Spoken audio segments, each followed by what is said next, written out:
Art of Tiny Living. We're visiting the Atlas Missile Silo.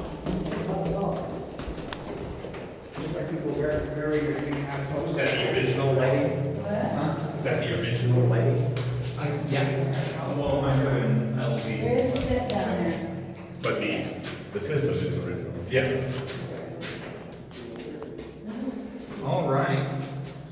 You say the wrong code, you're trapped in here until military police come to take you away. So this is known as an entrapment room for that very purpose. You say the right code, and they'll buzz you on in. Come on through. Do we know the code? We didn't change it. Wait, I have to change that password again? Password 34. Yeah. What I've heard is that the passcode was a date that only the officers knew. And so the one officer inside would say a section of numbers, and the other officer would say the corresponding numbers to add up to that date. So kind of interesting. Next you would come to this blast door. It's a 2,000-pound blast door made from manganese that has a higher melting point than regular steel. Now, you notice as we came down the stairs that we went around a corner, and another corner? The engineering is such that each time that energy wave from a nuclear blast would have to stop, it's going to lose at least 10% of its energy. So by the time it gets to the curvature of this door, that would dissipate that energy into these thick concrete walls.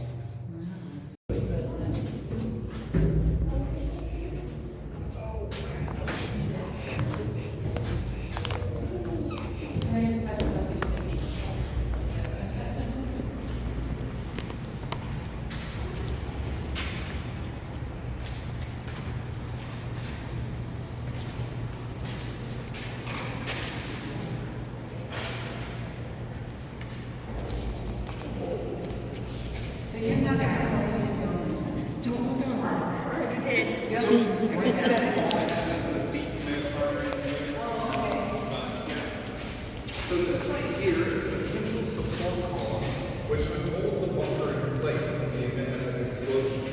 You're looking at the escape hatch that we were looking down earlier. Here's the handle right here that you would pull. That door would open up and all the sand would drop down and they would climb up to the surface. One of the first things you'll notice is that the floor is separate from the walls.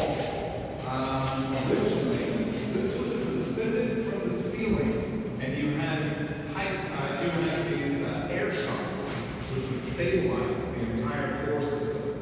All of the electrical conduit was flexible, and even the lights are on springs. So over here, you will see a cutaway image of what the base used to look like. We started out on top of the silo, and now we're over here over in the Launch Control Center. We went down the stairs through the blast doors. We're on this top floor. It's known as the Ready Room. It's where the missileers used to live. So over on this side, there were bunk beds. Over on the other side, there would have been a utility closet, a bathroom with shower, toilets, urinal, and a couple sinks.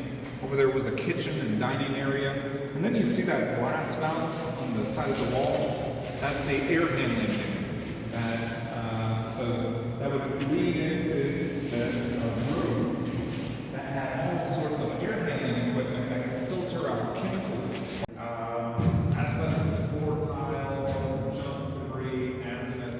I got it down to the bare stud walls, so I could reuse the original configuration, but mold was in those too, so I just ripped it all out.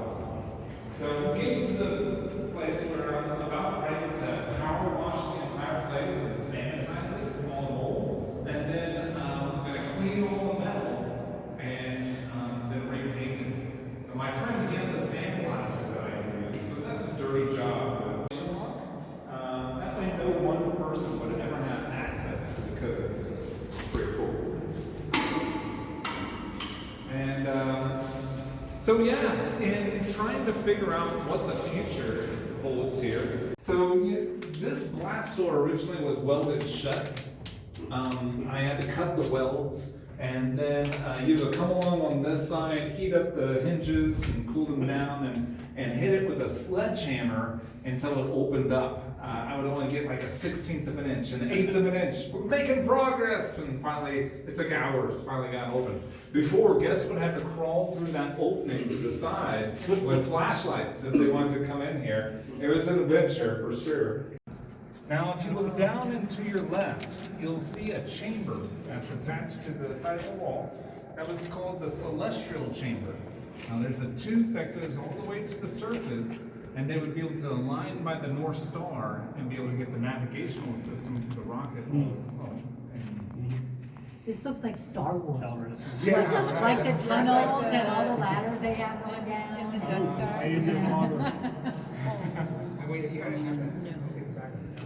Well, you might get in Right. trouble for that. I think you have to ask permission. This is the Death Star. So obviously the advantage of buying yourself a missile silo is that you get this great big huge concrete patio. But the landscape around the area is nicely trimmed and plenty of areas to walk.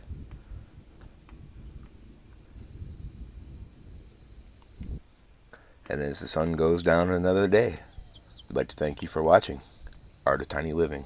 Click like and subscribe. See you again soon.